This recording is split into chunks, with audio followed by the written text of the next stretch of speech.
পুরসুরাতে প্লাবিত বিভিন্ন এলাকা। আজ পুরসুরার বিভিন্ন এলাকায় বন্যা কবলিত মানুষদের হাতে ত্রিপল তুলে দিলেন পুরসুরার বিধায়ক তথা আরামবাগ সাংগঠনিক জেলা বিজেপির সভাপতি বিমান ঘোষ।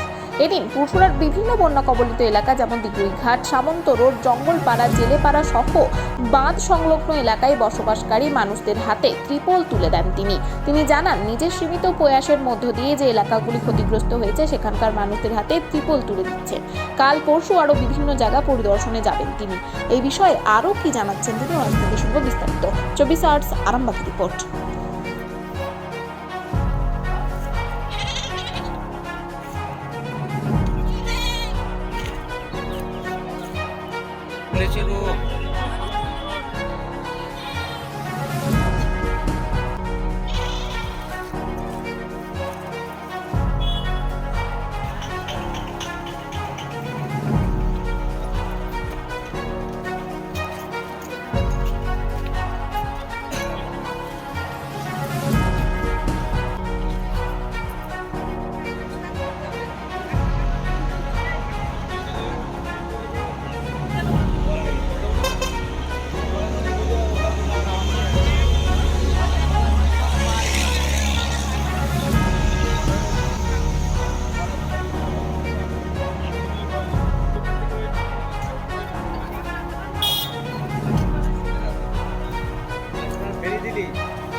আবার গাছটা পড়েও গেছে, গাছ উঠে যেতে পারে।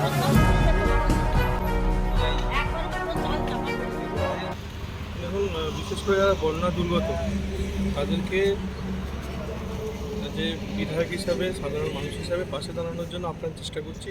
আমাদের যেমন সীমিত ক্ষমতা, আমরা তো সরকারি মাল আমরা পাই না, যেটা পাই সেটা আগের বছর পেয়েছিলাম কিছু, সেটা তো দেওয়া হয়ে গেছে।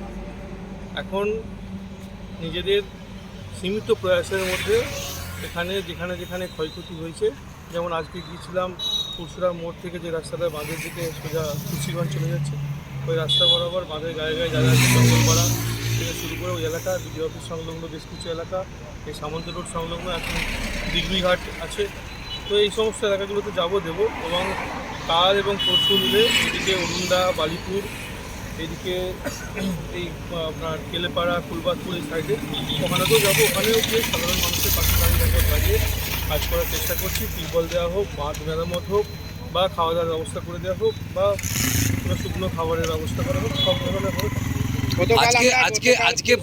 আজকে বন্যা পরিস্থিতি নিয়ে পুরসুরার বিডিও অফিসে দেখা গেল যে জেলা শাসক, মহকুমা শাসক থেকে শুরু করে এসপি সকলে উপস্থিত। তারকেশ্বরের বিধায়ক আছে পুরসুরাতে, কিন্তু পুরসুরার বিধায়ক নেই, কি বলবেন?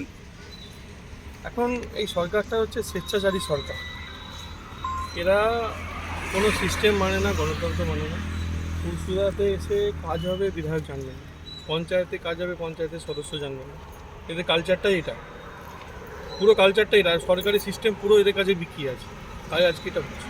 পরিবার আছে যারা তিরপলের একটা কাঠামো ছাউনি করে ওখানে আছে, তাদের কাছেও একটা তিরপল পৌঁছায় না। ওরা তো বিডিও অফিসের পাশেই, সরকারি যে বিডিও অফিস আছে তার পাশেই, তাদের দিকে নজর পড়েনি।